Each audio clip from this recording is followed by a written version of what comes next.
হচ্ছে রাঙ্গা রাঙ্গা ভাইবা ভাঙ্গা। তো মুভি শুরু হয় একটা হসপিটালে। সেম টাইমে সদ্য দুটো কিউট বাচ্চা জন্ম নিয়েছে, ঋষি আর রাধা। এনারা হচ্ছে বাচ্চাগুলোর বাবা। এনারা কোনো যেমন তেমন বাবা না, কারণ অর্জুনের মতো জিগরি দোস্ত। বন্ধুত্ব এতটাই গভীর যে একই সময় একই ডিজাইনের বাড়ি বানিয়েছিল। কেটে যায় 6 মাস, আর চলে আসে ওদের অন্নপ্রাশনের অনুষ্ঠান। আর সবাই ওয়েট করছে কি ছবি এটা নিয়ে। ওয়াও, কি কিউট তাই না? সব বাদ দিয়ে ওরা একে অপরের হাত ধরে। হাত তো এই বয়সে ধরে, বাট ভালোবাসা অনুভব করে 14 বছর পর। ওরা সিনেমা দেখতে গিয়ে সিনেমা দেখা বাদ দিয়ে একে অপরের দিকে তাকিয়ে থাকে। বাড়ির পাশাপাশি, তাই একসাথে স্কুলে যায়। ওদের পছন্দের জায়গা হলো এই সমুদ্রের পাশ। বজরংবলীর মূর্তির সামনে ওরা প্রে করে। বন্ধুত্বের ধাগা বাঁধে। মাঝে মধ্যে ব্যাক সিটে বসে রাধাকে হাক করতে না পেরে ব্যাগটাকে হাক করে। স্কুলে একজন শাস্তি পেলে আরেকজন ইচ্ছা করে বাইরে চলে যায়, আর দুজনে বেশ মজা করে। ওদের বার্থডে সেম ডেটে, তাই দুই ফ্যামিলি একসাথে বার্থডে সেলিব্রেট করে। ওদের ভাবনা চিন্তা পছন্দ সব একই রকমের। বার্থডের দিন ওরা একে অপরের জন্য গিফট নিয়ে আসে। Same watch. ওরা ওদের সাইকেলগুলো ঠিক এইভাবে রাখে। ওরা স্কুলের সবাইকে বার্থডের জন্য চকলেট দিতে এসেছে, বাট রাকেশ বার্থডে উইশ করার নাম করে রাধার হাত ধরে টানাটানি করে। এটাতে ঋষি খুব রেগে যায় আর রাধাকে বলে রাকেশের সাথে কথা বলা বন্ধ করে দে। রাধা বলে কেন? ঋষি বলে অত শত জানি না, বাস কথা বলা বন্ধ কর। তো রাধা বলে আচ্ছা ঠিক আছে। পরের দিন রাধা রাকেশকে ইগনোর করছিল। তো রাকেশ বলে ইগনোর করছো কেন? তো রাধা বলে ঋষি মানা করেছে তাই কথা বলবো না। তো রাকেশ বলে স্যার আজকে এক্সাম নেবে, এই প্রবলেমটা একটু বুঝিয়ে দে, এরপরে আর কথা বলতে হবে না। তো রাধা বলে আচ্ছা ঠিক আছে, বাট এটাই লাস্ট, এরপরে কিন্তু আর কথা বলবো না। রাধাকে প্রবলেমটা বোঝাচ্ছে, আর রাকেশ নোংরামি করতে শুরু করে। ঋষি ওইসব দেখে খুব রেগে যায় আর ওকে খুব পেটায়। রাধা ওকে আটকাতে যায়। ঋষি বলে ও কী করছিল জানিস? ওকে তো মেরেই ফেলা উচিত। ঋষি কথা শুনছে না, তাই রাধা ঋষিকে টেনে এক চড় মারে। আর কি, ঋষিও টেনে উল্টো ওকে চড় মারে। রাধা বলে আমি মেয়ে, তবুও তুই আমাকে মারলি, আমি আর তোর সাথে কথা বলবো না, যা এখান থেকে। ঋষি বলে আমার কি যায় আসে, যা এখান থেকে। রাধা বলে ঋষি তুই যতদিন না আমার সাথে কথা বলছিস আমি কিন্তু তোর সাথে কথা বলবো না। ঋষি বলে তুই আগে আমাকে মেরেছিস, তুই আগে কথা না বললে আমিও কথা বলবো না, মনে রাখিস। দুজনে দুদিকে চলে যায়। আর সেদিন থেকে ওদের মধ্যে বাড়ির দেয়ালের মতো ইগোর একটা দেয়াল তৈরি হয়ে যায়।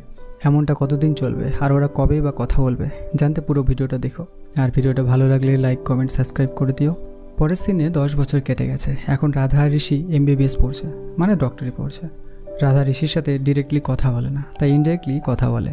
এটা হচ্ছে ঋষির দাদা বিল্লু, এটা হচ্ছে রাধার দিদি সুধা, আর এটা হচ্ছে রাধার দাদা অর্জুন। রাধাকে ঋষিদের বাড়ির সবাই খুব ভালোবাসে। ঋষিও ডাক্তারি পড়ছে, বাট ঋষির বাবা ইঞ্জেকশন দেওয়ার জন্য রাধাকেই ডাকে। একদিন সকালে কলেজে যাওয়ার সময় রাধার স্কুটি খারাপ ছিল। তো রাধার দাদা অর্জুন ঋষিকে বলে যে তুইও তো কলেজে যাচ্ছিস, তো রাধাকেও নিয়ে যা, কথা বললে বললি, না বললে না বললি, নিয়ে যা, কি আছে। তো ঋষি বলে যে যাবে তাকে বলতে বলো, তাহলে ভেবে দেখবো। আসলে কেউ হার মানতে রাজি না। তো রাধা বলে দাদা তুই নিয়ে যেতে পারলে নিয়ে যা, নাহলে বাদ দে, আমি অটো করে চলে যাব। তো অর্জুন রাধাকে নিয়ে যাচ্ছিল। রাস্তায় ট্রাফিকে কয়েকটা ছেলে রাধার দিকে খারাপ নজরে তাকাচ্ছিল। তো সেখানে ঋষি সামনে এসে দাঁড়ায় আর ছেলেগুলো পিছিয়ে দেখার চেষ্টা করে। তো ঋষি একটা ছাতা কিনে ঢেকে দেয় যাতে ওরা দেখতে না পারে। তখনই অর্জুনের একটা ইমার্জেন্সি কল আসে আর ঋষিকে বলে তুই ওকে নিয়ে যা। রাধা ঋষির সাথে কথা বলে না, বাট ওর সাথে থাকতে ওর খুবই ভালো লাগে। পরের সিনে ওদের একসাথে আসতে দেখে সবাই ভাবে যে ওদের মধ্যে রিলেশনটা হয়তো সব ঠিকঠাক হয়ে গেছে। তো এক ফ্রেন্ড বলে কংগ্রাটস ভাই। রাধার এক ফ্রেন্ড বলে কিরে প্যাচাপ হয়ে গেল নাকি? তো রাধা বলে তুই কিসে করে এসেছিস বল? ও বলে অটোতে। তো রাধা বলে তাহলে কি তোর অটোওয়ালার সাথে প্যাচাপ হয়ে গেছে নাকি? এটা শুনে ঋষি ওর ফ্রেন্ডকে এক চড় মারে, বলে লিফট দিলাম, থ্যাঙ্কস কে বলবে। তো রাধা এসে অ্যাপ্রন থেকে স্কুটির প্ল্যাগটা বের করে আর বলে প্ল্যাগ বের করলে দাঁতও ভাঙতে পারে জানিস তো। আসলে ঋষি রাধার স্কুটি খারাপ করেছিল যাতে রাধা কলেজে আসার জন্য রিকোয়েস্ট করে। যাই হোক, পরের সিনে ইউথ লিডার কে হবে এটা নিয়ে ডিসকাশন চলছে। তো এই মিনিস্টার বলে অর্জুনের মতো একজন ইউথ লিডার আমাদের প্রয়োজন রাজনীতিকে একটু পাল্টানোর জন্য, বাট কেউ এটাতে রাজি ছিল না। তো ইনি বলেন আমার ছেলে রানাকেই তো ইউথ লিডার বানাতে পারেন, কালকের ওই নতুন ছেলেটাকে না বানিয়ে। সবাই রানাকেই সাপোর্ট করছিল। তো মিনিস্টার রানার নাম ইউথ লিডার হিসাবে অ্যানাউন্স করতেই যাবে, তখনই তার পিএ এসে বলে স্যার একটু আর্জেন্ট আছে, আর কিছু ফটো আর ভিডিও দেখায়। যেটাতে মিনিস্টার বুঝে যায় রানার 2 নম্বরই ব্যবসা আছে আর ও ড্রাগসের বিজনেস করে। তাই অর্জুনকেই নতুন ইউথ লিডার ঘোষণা করে। আসলে এই প্রুফগুলো অর্জুনই পাঠিয়েছিল। এটাতে রানা আর ওর বাবা খুব রেগে যায় আর ওয়েট করতে থাকে অর্জুনকে ফাঁসানোর জন্য। অর্জুন ইউথ লিডার হয়েছে, এই খুশিতে সবাই বাড়িটাকে সুন্দর করে সাজিয়েছে।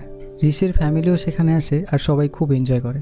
তখনই ওদের বাবাদের এক ফ্রেন্ড আসে তার মেয়ের বিয়ের নিমন্ত্রণ দিতে আর সবাইকে সেখানে যেতে বলে।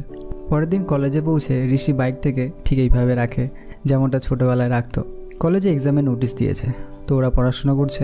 ঋষি বলে এক্সাম তো দেরি আছে, তোরা এখন থেকে পড়াশোনা শুরু করে দিয়েছে। তো ওর ফ্রেন্ড বলে আর যাই বলিস ভাই, ওরা কিন্তু আমাদের কলেজের বেস্ট কাপল।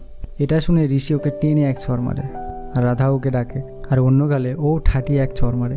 ওরা নিজেরাও কথা বলবে না, আর অন্যদের বেস্ট কাপল বললেও সহ্য করতে পারে না। তো সব ফ্রেন্ডরা মিলে বলে, কতদিন তোরা ইগো নিয়ে থাকবি? হ্যাঁ। তখনই কলেজের এক প্রফেসর সেখানে আসে। তো ওদের মধ্যে একজন স্যারকে বলে যে স্যার ওদের প্রবলেমটা একটা সলিউশন দিয়ে যান না। তো স্যার বলে, কয়েকদিন পর এক্সাম আসছে, যে টপ করবে সে জিতে যাবে, আর যে হেরে যাবে তাকে সরি বলতে হবে, ঠিক আছে? তো ওরা এই শর্তে রাজি হয়ে যায়। পরের দিন দুই ফ্যামিলি মিলে বিয়ে বাড়ির দিকে রওনা দেয়। এখন এক বাড়িতে রাধা, আরেক বাড়িতে ঋষি একাই আছে। পরের দিন কলেজে পৌঁছে রাধাও স্কুটিটাকে এইভাবে রাখে আর একটা কিউট স্মাইল দিয়ে ক্লাসে চলে যায়। ঋষির এক ফ্রেন্ড বলে, কিরে রাধা তো খুব পড়াশোনা করছে, তো তুই করছিস না কেন, হারবি নাকি? তো ঋষি বলে, শুধু পড়লেই কি জেতা যায় নাকি? আমাদের শুধু ধ্যান রাখতে হবে যে রাধা যাতে পড়তে না পারে। আর রাধা এখন বাড়িতে একাই আছে, আর ও ভূত খুব ভয় পায়, তো রাত্রিবেলা ওকে ভূতের ভয় দেখাতে হবে। রাধা ওদের এইসব প্ল্যান শুনে ফেলে আর ওর ফ্রেন্ডকে বলে, আমি তোদের বাড়িতে গিয়ে পড়াশোনা করবো, ঠিক আছে? তো রাধা ওর ফ্রেন্ডের বাড়ি এসে পড়াশোনা করছিল, বা ঋষি সেখানে পৌঁছে যায় আর জোরে জোরে গান বাজাতে শুরু করে। রাধা বিরক্ত হয়ে সেখান থেকে বেরিয়ে যায়। স্কুটি খারাপ ছিল তাই অটোতে করে যায়, বাট রাস্তায় রানার লোকজন রাধাকে আটকায়। আসলে রানা ইউথ লিডারের সিট পায়নি, তো অর্জুনকে ভয় দেখানোর জন্য ওর বোনকে আটকেছে। রাধা বলে, তোমার দাদার সাথে ঝামেলা, ওটা তোমাদের পার্সোনাল ব্যাপার, বাট তোমরা যেটা করছো সেটা ঠিক না। তো রানা বলে, ঠিক তো, তাহলে এটাকে কী করে ব্যালেন্স করা যায়? তো এই টাকলা বলে, কেবিসি এর মতো ওকে 3টা লাইফলাইন দিয়ে দিই। তো রানা বলে, যাকে ইচ্ছা কল কর। রাধা প্রথমে ওর বাড়ির লোকজনকে ফোন করে, বাট কলে পায় না। তো রানা বলে, সেকেন্ড লাইফলাইন অডিয়েন্স পোল, কে কে চায় ও বাড়ি ফিরে যাক, হাত তোলো। বাট রাধা ছাড়া আর কেউ হাত তোলে না।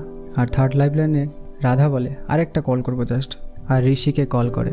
ঋষি কল তোলে, বাট রাধা কথা বলে না। তো রানা বলে, কথা বলছো না যে, কথা না বলে কী করে বাঁচাতে আসবে? তো রাধা বলে, তুমি হিন্টস দিয়ে দিয়েছো, ও ঠিক চলে আসবে। ঋষি সেখানে আসে আর ওদের ইনডাইরেক্টলি কথা বলতে দেখে ওরা তো কিছুই বুঝতে পারছে না এখানে কি হচ্ছে। কথায় কথায় ঋষি ডিরেক্টলি রাধাকে বলে, তুই স্টেশন, ক্যান্টিন, ট্যাডিস যেখানে গেছিস আমি তোকে ফলো করেছি, তুই কি মনে করিস আমি তোকে বিরক্ত করছিলাম? আমি তো বাস তোর সাথে থাকতে চেয়েছিলাম। ওই সব বাদ দে, তুই কি মনে করিস তুই কল করেছিস বলে আমি এখানে এসেছি? তুই কল করার আগের থেকে এখানে ছিলাম, 10 বছর থেকে সেম ইগো নিয়ে বসে আছিস, তো থাক। রাধা এইসব শুনে ঋষিকে কিস করে। তো ঋষি বলে, কিস কেন? তো রাধা বলে, তুই আগে কথা বলেছিস তাই। এরপর ঋষি সবাইকে মেরে রাধাকে নিয়ে যায়। 10 বছর পর ওরা একে অপরের সাথে কথা বলে আর কিছু কোয়ালিটি টাইম স্পেন্ড করে। পরের সিনে বিয়ে বাড়িতে এক মিনিস্টার আসে আশীর্বাদ দিতে। সেখানে অর্জুনের কলেজ ফ্রেন্ড শিবুর সাথে দেখা হয়। শিবুর বাবা অর্জুনকে বলে, তুমি শিবুর বন্ধু না? ওর বিয়ের জন্য একটা ভালো মেয়ে দেখো তো, আমাদের পছন্দ তোর পছন্দই হয় না। মিনিস্টার চলে গেলে ঋষির বাবা বলে, আমাদের সুধার জন্য কেমন হবে? তো অর্জুন বলে, ঠিক তো, আচ্ছা আমি কথা বলে দেখবো কি বলে। অর্জুন শিবুকে ওর বোনের ফটো দেখায় আর বলে, দেখ তো পছন্দ হয় কিনা, পছন্দ হলে তোর বাবা মাকে নিয়ে আসিস। এদিকে ঋষি আর রাধা 10 বছর পর একসাথে বার্থডে সেলিব্রেট করে আর ওরা একে অপরের জন্য বার্থডের জন্য গিফট এনেছে, আবার সেম গিফট। তো রাধা বলে, আচ্ছা এই ফটোগুলো তুমি কি করে পেলে? তো ঋষি বলে, প্রত্যেক বছর বার্থডের দিন রাত্রি 12টার সময় দেওয়াল টপকে তোমার জন্য ফটো নিতাম।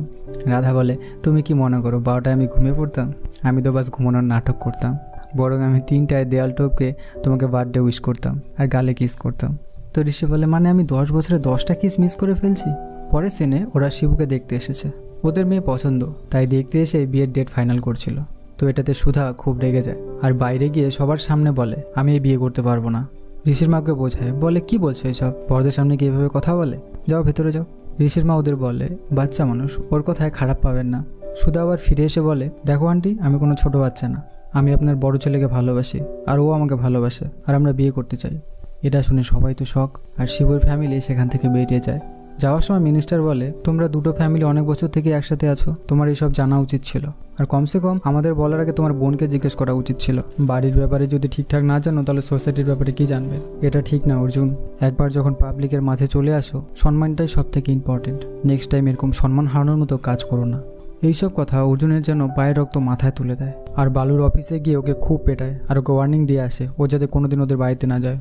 ঋষি বাড়ি ফিরে ওর দাদার এই অবস্থা দেখে খুব রেগে যায় আর বাড়ি থেকে বেরিয়ে অর্জুনকে খুব পেটায়। দুই ফ্যামিলি মিলে ওদের আটকায়। অর্জুন বলে, বাড়িতে যদি আমার কোনো ভ্যালু থেকে থাকে তাহলে আজ থেকে ওদের সাথে সব সম্পর্ক তুলে দাও, আর যদি আমার কথা না মানো তাহলে আমাকে হারাতে হবে। এত বছরের বন্ধুত্ব এক নিমেষে শেষ হয়ে গেল। রাধা আর ঋষির সম্পর্কটা ঠিক হতে না হতেই আরেকটা বড় সমস্যা চলে আসলো। পরের দিন সকালে ঋষি দেখে ঋষির বাবা আর অর্জুনের বাবা আলাদা আলাদা মর্নিং ওয়াক করে ফিরছে। যারা এত বছর কোনোদিন একা কোনো কাজ করেনি তারা আজ একে অপরকে দেখে ইগনোর করছে। রাধা আজ ঋষির বাবাকে ইঞ্জেকশন না লাগিয়েই কলেজে চলে গেল, যে প্রত্যেক দিন ইঞ্জেকশন লাগিয়ে যেত। আজ ঋষি ওর বাবাকে ইঞ্জেকশন লাগিয়ে দেয়। হাসি খুশিতে থাকা দুটো পরিবার কেমন যেন ছন্নছাড়া হয়ে গেল। পরের সিনে কলেজ থেকে একটা হেলথ ক্যাম্পের জন্য একটা গ্রামে যায়। তো সেখানে একটা বাচ্চা বলে, দিদি বাবা এখনো ফেরেনি, বাবাকে একটু দেখে যেও না। সবাই চলে যায়। রাধা ওই পেশেন্টটাকে দেখে ফিরতে ফিরতে সন্ধ্যা হয়ে যায়। রাধা ভয় পাচ্ছিল। তখন একটা লাইট দেখে পিছনে ফিরে দেখে ঋষি বাইকের লাইট দিয়ে আলো দিচ্ছিল। রাধা আগে আগে আর ঋষি পেছনে পেছনে, বাট কথা বলছিল না। পরের দিন ওরা অটো করে আরেকটা গ্রামে হেলথ ক্যাম্প করার জন্য যাচ্ছিল। তো ঋষিদের অটোটা অ্যাক্সিডেন্ট করে আর রাধা পাগলের মতো ছুটতে ছুটতে হসপিটালে যায়। গিয়ে দেখে ঋষি ঠিকই আছে আর ওদের এক বন্ধুর চোট লেগেছে। রাধা নিজের ইমোশন আর আটকে রাখতে পারে না আর ঋষিকে জড়িয়ে ধরে আর ওদের সম্পর্কটা আবার ঠিক হয়ে যায়। ক্যাম্প থেকে ফিরে ওরা ছাদের জলের ট্যাঙ্কারের ভেতর মিট করে আর ওরা খুব আপসেট ওদের ফ্যামিলির জন্য। ঋষি বলে, আগে আমরা কথা বলতাম না, বাট এখন আমাদের ফ্যামিলি। আর জানিস আমাদের লাভ কখন সাকসেস হবে? যখন দুটো ফ্যামিলি আবার এক হবে। তো রাধা বলে, আমাদের যে করে হোক দুটো ফ্যামিলিকে আবার এক করতেই হবে। তো ওরা প্ল্যান করে যে এক এক করে সবাইকে মেলাবে। সবার আগে মায়েদের। ঋষি ওর মায়ের একটা কাপড় ছুঁড়ে মারে যাতে সেই আলে আবার কথা বলা শুরু করে, বাট উল্টো হয়। এটা ও দিয়েছে বলে কাপড় ছোড়াছুড়ি করতে শুরু করে। মানে প্ল্যান পুরো ফ্লপ। পরের সিনে মন্দিরে দুজনের মা সিরিয়াল প্রেমী, তাই তাদের মেলানোর জন্য দুজনের পছন্দের সিরিয়ালের অ্যাক্টরকে নিয়ে আসে আর খুশিতে ওরা আবার কথা বলতে শুরু করে। মাদের মেলানো মিশন এখানে কমপ্লিট। এবার বাবাদের মিল করাতে হবে। তো এবার ওরা প্ল্যান করে যে দুজনে আলাদা আলাদা প্ল্যান করবে বাবাদের মেলানোর জন্য। বাট আগেই বলেছিলাম ওদের চিন্তাধারা প্রায় একই রকমের। তো রাধা ঋষি দুজনেই ভাবে যে মোবাইল থেকে মেসেজ করে ওদের মিল করাবে, বাট ওরাই মেসেজ করছিল। পরের দিন একজন আরেকজনকে বলে যে আমি একটা সেই প্ল্যান করেছি, এরপর বাবারা ঠিক কথা বলবে। বাট ওরা যখন জানতে পারে যে ওরাই মেসেজ করেছে, কপালে হাত। মানে এই প্ল্যানটাও পুরো ফেল। এরপর ওরা একটা মুভি দেখতে যায়। সিনেমা হলে গিয়ে ওরা তো অবাক, ওদের বাবারা তো ঠিকই আছে, দিব্যি নাচ গান করছে, ওরা শুধু টেনশন করছিল। পরের সিনে অর্জুন রাধা আর ঋষিকে একসাথে দেখে খুব রেগে যায়। বাড়ি ফিরে রাধাকে বলে, তুই অর্জুন এরকম করছিস তো? আমি তোকে কিচ্ছু বলবো না, বাট তুই আজ থেকে আমাকে আর দাদা বলে ডাকিস না। ঋষি ওর ফ্রেন্ডদের বলে, প্রবলেমটা আমার জন্য এসছে, তো সলভ আমাকেই করতে হবে। আর আজ থেকে অর্জুন যেখানে থাকবে আমিও সেখানেই থাকবো। পরের সিনে মেয়রের ভোটের জন্য মিছিল বের হয় আর ঋষি সেখানে রানার সাথে মিলে মিছিলে যায়। মিছিলের সময় হঠাৎ একটা বাচ্চার কারেন্ট লাগে আর অর্জুন বাচ্চার মাকে কিছু টাকা দিয়ে হসপিটালে পাঠিয়ে দেয়। ভোটের দিন ঋষি দেখে কিছু লোক ছাপ্পা ভোট দিতে এসছে। তো রানা বলে যে ও আমাদের লোক। তো ঋষি বলে, আমি অর্জুনের জন্য এখানে এসেছি আর আমি এরকম ছাপ্পা ভোট দিতে দেবো না। আর এই বলে ওদের পেটাতে শুরু করে আর অর্জুনও ওকে ভুল বোঝে আর পুলিশকে বলে ওকে ধরে নিয়ে যান। ঋষি এখন জেলে। ভোটের রেজাল্ট বেরিয়েছে, অর্জুনরা অনেক ভোটেই জিতেছে। অর্জুনের বাবা ঋষিকে জেল থেকে ছাড়িয়ে নিয়ে আসে, বাট ঋষি বাড়ি ফিরলে ওর বাবা ওকে বাড়ি থেকে বের করে দেয়। পরের সিনে নিউজ বের হয় যে অর্জুন টাকা দিয়ে ভোট কিনেছে। পরের দিন মিটিংয়ে অর্জুন বলে, স্যার একটা বাচ্চার শক লেগেছিল, তাই আমি ট্রিটমেন্টের জন্য টাকা দিয়েছিলাম। বাট রানার বাবা বলে, ধরা পড়ে এখন কাহিনী শুনিয়ে লাভ নেই। পুলিশ অর্জুনকে অ্যারেস্ট করতে আসে। তখনই সেখানে আসে শিবুর বাবা আর একটা পেনড্রাইভ থেকে ভিডিও চালাতে বলে। আর সেখানে দেখা যায় রানার বাবা মিলে ওই মহিলাকে ব্ল্যাকমেল করে ভিডিওটা বানিয়েছিল। চোর ধরা পড়ে যায় আর পুলিশ ওদের অ্যারেস্ট করে নিয়ে যায়। পরের সিনে ঋষি আর রাধা আবার প্ল্যান করে আর অর্জুনের সামনে দিয়ে যায়। অর্জুন ওদের ফলো করে আর ঋষি প্ল্যান মতো পিন ছুঁড়ে মারে আর দেখায় যে ওদের বাবাদের সম্পর্ক ঠিকই আছে। পরে মন্দিরে ত্রিশূল ছুঁড়ে মারে আর দেখায় ওদের মাদের সম্পর্কও ঠিক আছে। শেষে যখন অর্জুন ওদের ধরে ফেলে তো ওরা রাধাকে রিপ্লেস করে ওদের এক ফ্রেন্ডকে দাঁড় করিয়ে দেয়। সেখান থেকে ফিরে অর্জুন ওর বাবাকে বলে, কি এইসব কি চলছে? বাড়িতে কি আমার কোনো ভ্যালু নেই? ও আমার থেকে ছোট আর ও আমার উপরে হাত তুলেছে, তবুও তোমরা ওর সাইড নিচ্ছ। আমাকেই বোকা বানাচ্ছ তোমরা। এক্ষুনি ডিসাইড করো আমি এখানে থাকবো কি থাকবো না। তো অর্জুনের বাবা বলে, কে তুই? হ্যাঁ, আমাদের বন্ধুত্বের মাঝে বলার? আমাদের বন্ধুত্ব 50 বছরের, আমরা ছোট থেকে জিগরি দোস্ত। তুই কবে জন্মেছিস? হ্যাঁ, এখন যখন তোদের মধ্যে ঝামেলা হয়েছে আর তোরা চাস আমাদের বন্ধুত্বটাকে নষ্ট করে দিই? এটা কোথাকার নিয়ম? হ্যাঁ। অর্জুন বলে, সেদিনও আমাকে মেরেছিল, তোমাদের বন্ধুত্বের কথা ভেবে ওকে ছেড়ে দিয়েছিলাম, বাট আমার পিছু করেছে, আমাকে বদনাম করার চেষ্টা করছে, ওকে আজ আমি ছাড়বো না। এই বলে বন্দুক নিয়ে বের হয় ঋষিকে মারার জন্য। তখনই ঋষি সেখানে আসে আর অর্জুন ঋষিকে মারার জন্য এগিয়ে যায়। অর্জুনের বাবা অর্জুনকে টেনে এক থাপ্পড় লাগায় আর বলে, গাধা কোথাকার, তুই শুধু নিজের দিকটাই ভাবিস, শুধু তোর পার্টি আর রেপুটেশন। জানিস ওর না থাকলে আমাদের কত বদনাম হতো? ঋষি বলে, আঙ্কেল থাক না সেসব কথা। তো অর্জুনের বাবা বলে, বলতে দে, না বললে গাধাটা কোনোদিনও কিছু জানতে পারবে না। জানিস সেদিন বিল্লু আর সুধা পালিয়ে যাচ্ছিল? ঋষি সেদিন তোর আর আমাদের ফ্যামিলির কথা ভেবে ওদের আটকে ছিল আর সব ঠিক হলে ওদের বিয়ে করতে বলেছিল। তুই তো তোর বোনের ভেঙে যাওয়ার কথা ভাবতেই পারিস না। আর ভাবতো সেরকম যদি কিছু হতো তাহলে কি হতো? আমাদের কি সম্মান থাকতো? তুই করতে পারতি পার্টি? আর তুই বলিস এত কিছুর পরেও তোর থেকে লুকিয়ে আমরা কথা বলি কেন জানিস? যাতে তুই খারাপ না পাস। আর এটাই তোর প্রতি আমাদের রেসপেক্ট। আর ঋষি তোর পেছন পেছন কেন ঘুরে? কারণ ও চায় সব ঠিক করতে। অর্জুন ওর ভুলটা বুঝতে পারে আর ঋষিকে সরি বলে। আর অর্জুন রাধার হাত ঋষির হাতে তুলে দেয় আর দুটো ফ্যামিলি আবার এক হয়ে যায়। নেক্সট সিনে বিল্লু আর সুধার বিয়ের দিন মিনিস্টার ঋষিকে পেনড্রাইভটা দেয়। যেটা অর্জুনকে বাঁচানোর জন্য সেদিন দিয়েছিল। আর মুভিটা এখানেই হ্যাপিলি এন্ডিং হয়। তো ভিডিওটা কেমন লাগলো কমেন্ট করে জানিও, আর ভালো লাগলে একটা লাইক করে দিও। আর এরকম ভিডিও পাওয়ার জন্য চ্যানেলটাকে সাবস্ক্রাইব করে রেখো। Thanks for watching.